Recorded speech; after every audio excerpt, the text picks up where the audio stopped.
your heart just beat. Right. And, the only reason it could do that, the only reason the electrical signal actually traveled down your nerves and the muscle fibers actually contracted Hmm. is because of a metal that was forged in the crushing, violent core of a dying star. It is wild to think about. Yeah, a metal that, here on Earth, can burn with this white-hot intensity that practically blinds you. It really is. Well, it's the ultimate cosmic paradox. Oh, completely. You have this element born from stellar nucleosynthesis, subjected to pressures and temperatures that just break the laws of classical physics, right? Yeah. And yet it is sitting quietly inside your cells right now, just regulating your baseline biology. We are looking at an element that basically acts as the bridge between the infinite chaos of the cosmos and the quiet rhythm of your everyday life. It's the engine powering the natural world right outside your window, and at the same time, it's the physical framework for the future of human technology.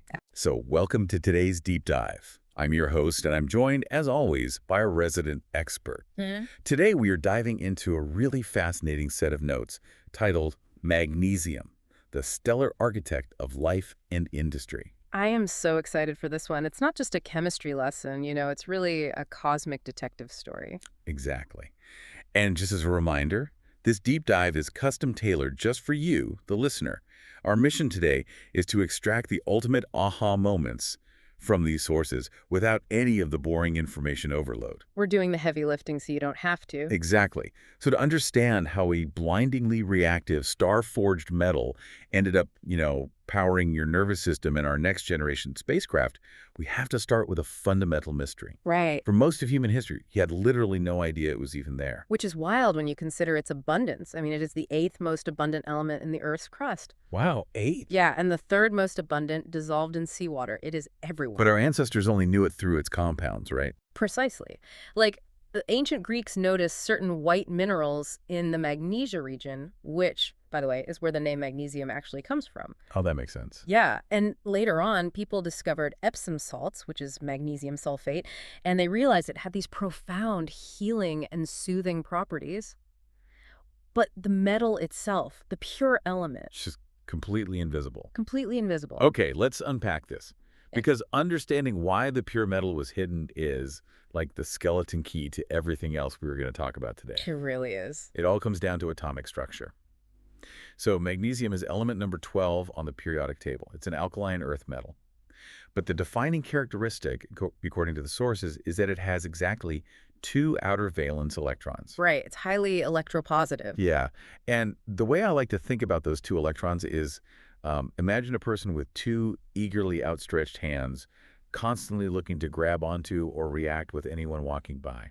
That is a great way to put it. It is desperate to get rid of those 2 electrons to reach a stable state. Yeah, right. Exactly. What's fascinating here is how that atomic structure dictates its ubiquity. It practically throws those electrons away at the first element that will take them. Oxygen, carbon, chlorine. Any of them. Magnesium will fiercely bond with almost anything to shed those 2 extra electrons. And because of that intense desire to react, you will never, ever find a pure chunk of magnesium just sitting on the ground in nature. It's always locked in a chemical embrace with something else. Always. It lays the literal groundwork for the Earth's makeup, but it stays hidden. Which means isolating it required literal brute force. Yeah. I was looking into how the chemist Humphrey Davy finally cracked this back in 1808. Oh, yeah, his method was intense. Right, because he couldn't just melt it out of an ore like you would with iron. Yeah. The chemical bonds holding the magnesium to the oxygen were just way too strong. Right. So he had to use the absolute cutting-edge technology of his day, which was the voltaic pile, basically an early massive battery. Huge one. Yeah, he essentially blasted the compounds with a raw electrical current to forcibly rip the oxygen atoms away from the magnesium. And that process, electrolysis, it requires an immense amount of energy, specifically because the natural state of magnesium is to be bonded. It wants to hold on. Exactly. When you force it into its pure metallic state, you are basically winding up a chemical spring. Oh, I like that. You get this pure silvery white metal that is remarkably lightweight, but on an atomic level, it is vibrating with potential energy, just waiting for an excuse to snap back and bond with oxygen again. And when it snaps back, it does not do it quietly. No, it does not. If you take pure magnesium powder and just expose it to a spark, all those millions of atoms dump their electrons into the oxygen in the air all at once. It's a runaway exothermic reaction. Yeah, and it burns at over 3,000 degrees Celsius, releasing this brilliant, blinding white light. It's a massive fire hazard, which is exactly why it's the primary ingredient in, military flares, fireworks, and incendiary devices. It releases a tremendous amount of stellar energy very, very quickly. But wait, I have to push back on this slightly. Sure. If this stuff is a known fire hazard that literally detonates into a 3,000-degree fireball in fireworks, how on earth is it considered a safe, stable building material? That's a fair question. Because you see it used in laptop bodies, camera frames, even automotive engine blocks. If I am driving a car with a magnesium engine block and the engine gets really hot, why doesn't my car just go up like a Roman candle? Well, it comes down to the physics of surface area and a phenomenon called passivation. Passivation. Okay, yeah, so think about the geometry of a solid block of magnesium versus a pile of powder. In a solid block, only the atoms on the absolute outer surface are exposed to the air. Right. Those surface atoms do react with oxygen immediately, but here is the critical mechanism. When they react, they form a layer of magnesium oxide. Oh, so it forms like a microscopic skin. Precisely. And unlike iron, where rust is flaky and porous and allows oxygen to just keep eating into the metal over time. Right, rust destroys the metal. Exactly. But magnesium oxide is incredibly dense. It forms a perfectly sealed, non-porous armor. Wow. Once that microscopic skin forms on the engine block, it physically blocks any more oxygen from reaching the pure magnesium underneath. The reaction starts instantly. It passivates itself. So a solid block basically puts on its own chemical spacesuit. That's a great analogy. It neutralizes its own threat. But when you grind it into a powder, You destroy the armor. you expose maximum surface area, maximizing the amount of oxygen that can hit all those eager valence electrons at once. Exactly. Understanding that duality, the intense reactivity hiding beneath a perfectly stable armor, is exactly how engineers learn to tame it. We keep it solid to build incredibly sturdy, lightweight construction materials, and we powder it when we need to harness its raw energy for things like flares. That exact tension, the intense energy trap just waiting to be released, is exactly the kind of chemical battery that biological evolution looks for. Oh, absolutely. Which brings us perfectly back to your heartbeat. Because long before human chemists figured out how to harness this element, biology hijacked its reactivity to power almost all living things. It did. And if we look at plant life, for example, the entire mechanism of photosynthesis revolves around magnesium. Is the engine of it, right? It is. At the exact center of every single chlorophyll molecule is a magnesium ion, held inside this complex ring of nitrogen. And it's not just sitting there for structural support, is it? It's the active ingredient. It is the trap. Because of magnesium's specific electron configuration, its outer electrons are held just loosely enough. Okay. So when a photon of sunlight travels 93 million miles and strikes that chlorophyll molecule, it hits the magnesium atom. Wow. The magnesium absorbs that solar energy and kicks one of its electrons into a highly excited state. That excited electron then travels down a biological circuit board, kicking off the chemical reactions that turn carbon dioxide into sugar. That is amazing. Without that magnesium atom acting as the catcher's mitt for the sun, the entire global food chain just collapses. It is literally capturing stellar energy using a stellar forged element. Exactly. And it doesn't stop with plants.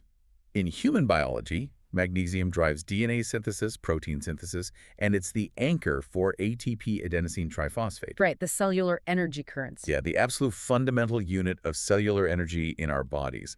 Every time you blink, breathe, or think, you are burning ATP. But the mechanism of how magnesium makes that possible is just brilliant. It really is.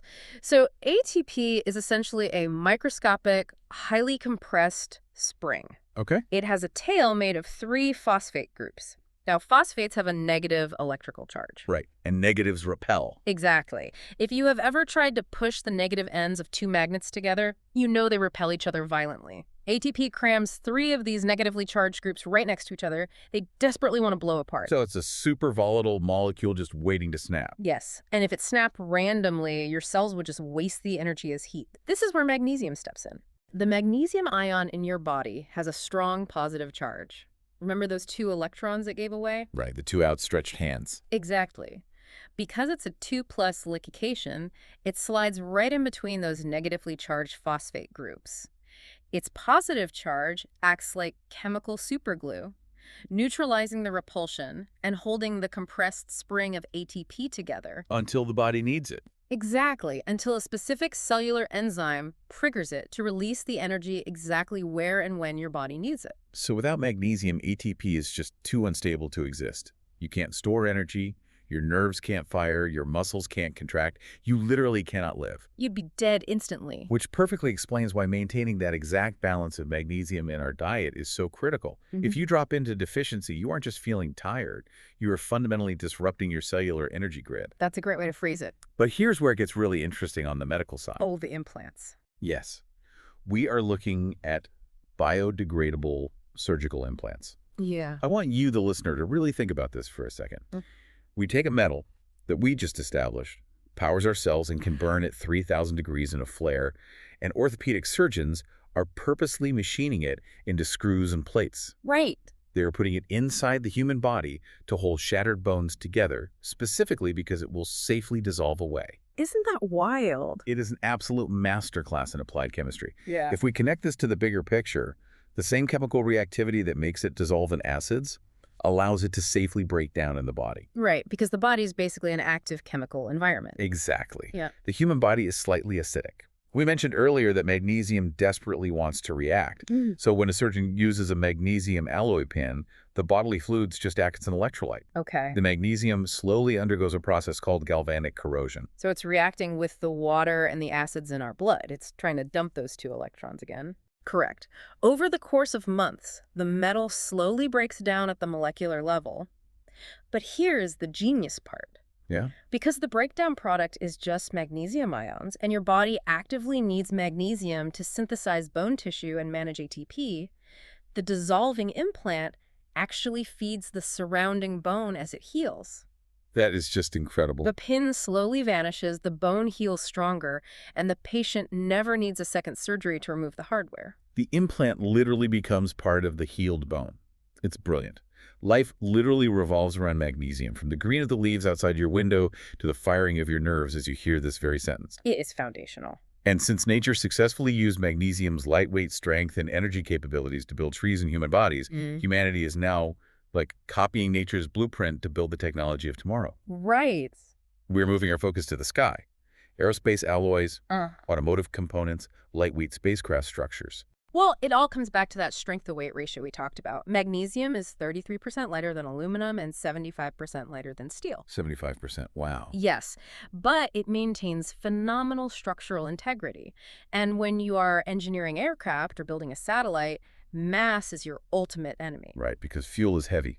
Exactly. It costs an astronomical amount of rocket fuel to push heavy materials out of Earth's gravity well. So building a satellite chassis out of a magnesium alloy rather than steel saves millions of dollars. When it drastically cuts down on the payload weight. Exactly. Same goes for cars. If you make an electric vehicle frame out of magnesium, the battery just doesn't have to work nearly as hard to push the car down the highway. Okay, but I have to ask a pointed question here, based on the sources. Sure. We are talking about ramping up mining to build all these satellites, EVs, and aerospace alloys. Are we just repeating the same historical mistakes? Like trading short-term technological gains for massive environmental destruction through extraction? It is a really critical balance, and the sources focus heavily on this. The physics actually provide a fascinating answer when you look at the entire life cycle of the metal. Okay, because extraction is brutal, right? Yes, the initial extraction footprint is heavy. Whether you are mining magnesite or from the ground, or using electrolysis to extract it from seawater, you are front-loading a massive amount of energy to break those chemical bonds. Right, forcing the spring open. Exactly. However, the sources explicitly point to two saving graces. First, it is infinitely recyclable. Oh, really? Yes.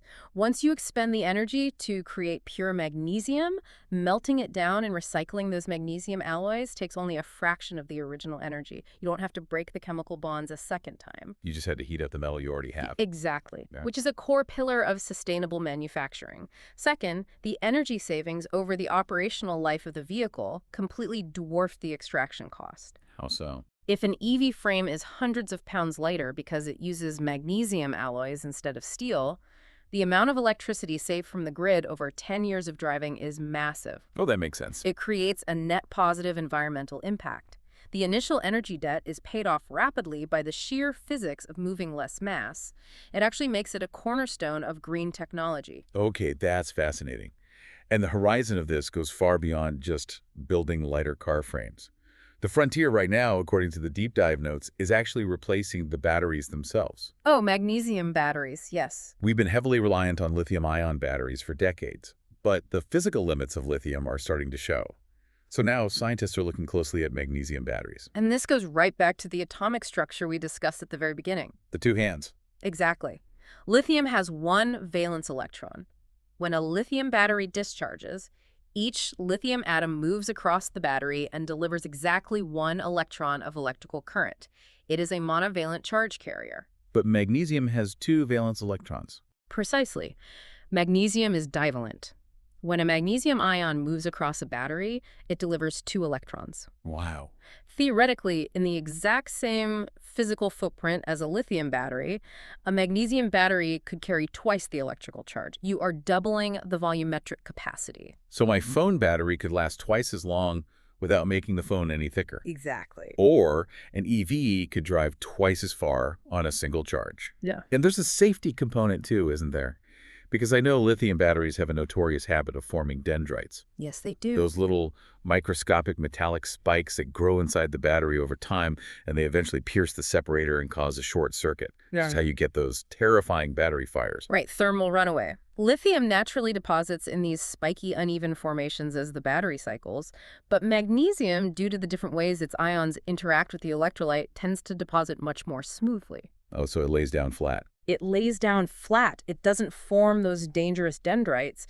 So you have a battery that is not only potentially twice as energy dense, but also fundamentally safer and less prone to spontaneous combustion. That is just incredible. So what does this all mean? When we zoom out and look at the whole picture, magnesium reveals itself as the ultimate structural paradox. It really is. It's a metal born in the nuclear furnace of a star, desperate to bond with the universe around it. For most of history, it just hid from us in oceans and rocks. But once we figured out how to unlock it, we discovered the literal perfect balance of strength, lightness, and life. Absolutely. It's the catcher's mitt grabbing sunlight in every green leaf on Earth. It's the chemical superglue holding our cellular energy together so our hearts can beat, dissolves inside our bones to heal us, it strips the weight out of our rockets to get us to orbit, and it holds the key to doubling our battery capacities for future technologies. It is a remarkable journey. From a supernova to the center of a chlorophyll molecule to the chassis of a next-generation spacecraft. It's wild. But, I want to leave you with a final thought to mull over.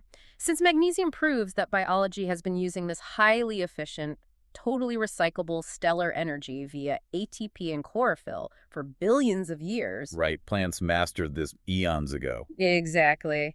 And now human engineers are just starting to catch up by building magnesium batteries and green EVs. So could our future technological energy grid eventually just become a macroscopic mechanical version of a simple green leaf? Oh, wow.